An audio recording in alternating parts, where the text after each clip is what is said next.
یہ ایک بہت ہی حیرت انگیز اور عجیب سا شخص تھا۔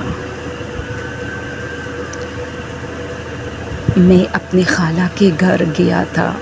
وہاں کسی جاب کے سلسلے میں مجھے ان کے گھر ٹھہرنا پڑا تھا، لیکن ان کے گھر سے جو بالکونی سے جو ندی کا نظارہ مجھے ملتا تھا، وہاں ہر روز ایک شخص کھڑا رہتا تھا۔ یہ شخص دن کے خاص ٹائمز میں یہاں آ کے کھڑا ہوتا تھا۔ ایک دن تو خیر میں سمجھا ویسی ہی، دوسرے دن بھی میں سمجھا شاید کوئی مسئلہ ہو، تیسرے دن، چوتھے دن، اسی طرح ایک مہینہ میں اسے دیکھتا رہا۔ وہ کبھی کھڑی دھوپ میں تو کبھی سخت بارش میں بھی وہاں کھڑا رہتا تھا، جیسے کسی چیز کو دیکھ رہا ہو زمین پہ۔ میں نے خالہ کو بتایا کہ یہ سامنے جو شخص کھڑا رہتا ہے۔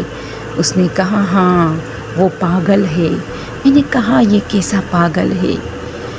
یہ صرف وہاں کھڑا رہتا ہے۔ اس نے کہا یہ قبرستان ہے جہاں یہ کھڑا ہے، لیکن اس پہ اب ندیاں وغیرہ بہہ نکلی ہے۔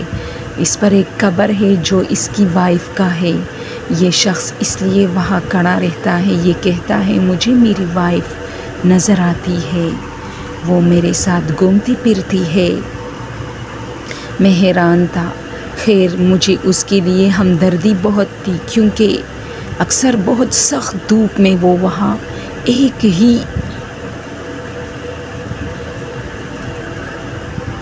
سٹائل پہ کھڑا رہتا تھا۔ ایک دن صبح میں نماز کے لیے جا رہا تھا۔ میں نے دیکھا آج یہ صاحب صبح کھڑا ہوا مجھے نظر آ رہا تھا۔ میں تھوڑا رکا، میں نے سوچا ان سے بات کروں، لیکن جب میں نے اس کو دیکھا وہ واقعی ایک قبر کے سرانے پہ کھڑا تھا۔ خیر میں چاہتا تھا اس کا دماغ کلیئر کروں کہ ایسا کچھ نہیں ہوتا۔ جب میں نے ان سے بات کی کہ کیوں کھڑے ہو، تو وہ مجھے دیکھتے دیکھتے روانہ ہوا، اور اپنا شرٹ بھی اس نے اتارا اور ایک جگہ پہ پھر کھڑا ہوا۔ مجھے کچھ عجیب لگا، کچھ خوف محسوس ہوا، لیکن میں نے پھر کلمہ طیبہ شروع کیا، آیت الکرسی پڑھے اور پھر اس کے قریب گیا۔ وہ بھاگتے بھاگتے ندی میں چھلانگ لگایا۔ اس وقت بہت تیز ہوا تھی۔ میں نے اسے کہا تمہیں ٹھنڈ نہیں لگ رہی؟ اس نے کہا نہ۔ جب اس نے کہا نہ، مجھے خوشی ملی کہ اسے باتوں کی سمجھ آتی ہے، کیونکہ شکل سے وہ بہت خوبصورت نوجوان تھا، بہت خوبصورت انسان تھا۔ ایسا نہیں لگ رہا تھا جیسے وہ پاگل ہو۔ میں نے اسے سمجھایا، ان سے دوستی بنائی، ان سے کہا دیکھو جو مر جاتے ہیں وہ دوبارہ نہیں آتے۔ اس نے کہا تم نہیں سمجھ سکتے، میری وائف مجھے روز بلاتی ہے، وہ کہتی ہے میں انتظار کر رہی ہوں، جلدی آؤ، خواب میں آتی ہے۔ جب میں آتا ہوں وہ واقعی وہاں کھڑی ہوتی ہے، لیکن تم لوگوں کو نظر نہیں آتی، میرے ساتھ بھاگتی ہے، میرے ساتھ بہت مستیاں کرتی ہے۔ میں نے کہا نہیں، یہ سب تمہارے ذہن میں پہلے والا سین جو ہے اب ہوتا ہے، جو پہلے تمہاری لائف میں گزرا ہے وہی تمہیں یاد آتا ہے، ایسا کچھ نہیں ہے۔ لیکن اس نے مجھے یقین دلائی کہ ایسا ہے۔ خیر میں اس کے ساتھ دوستی میں بہت آگے گیا۔ میں نے اسے اس چیز سے نکالنے کی کوشش کی جو کہ میں کامیاب ہوا، اور وہ اب وہاں نہیں آتا بلکہ اپنے جاب پہ جاتا ہے اور ایک اچھا باروب شخص بن چکا ہے۔ وہ بہت کامیاب کاروباری شخص ہے۔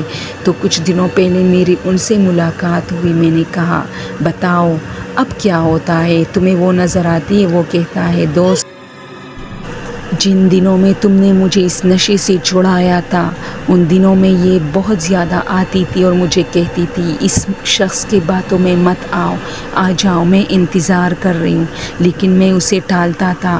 اور اب چونکہ بہت ٹائم گزرا ہے، 10 سال گزرا ہے، اس لیے اب زیادہ نہیں آتی۔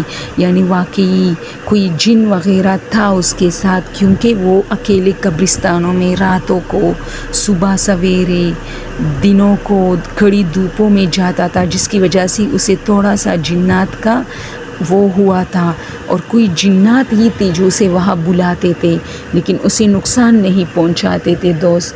اب جو ہے وہ بالکل ٹھیک ٹھاک ہے، لیکن وہ مجھے کہتا ہے کہ وہ سب کچھ سچ تھا، میں کوئی سائیکو بیمار نہیں تھا کہ صرف مجھے نظر آتا تھا، کیونکہ اب بھی جب میں کسی ویران جگہ سے گزرتا ہوں تو مجھے لگتا ہے کوئی میرے پاؤں کھینچ رہا ہے، یعنی اب بھی ایسا ہوتا ہے لیکن میں اگنور کرتا ہوں۔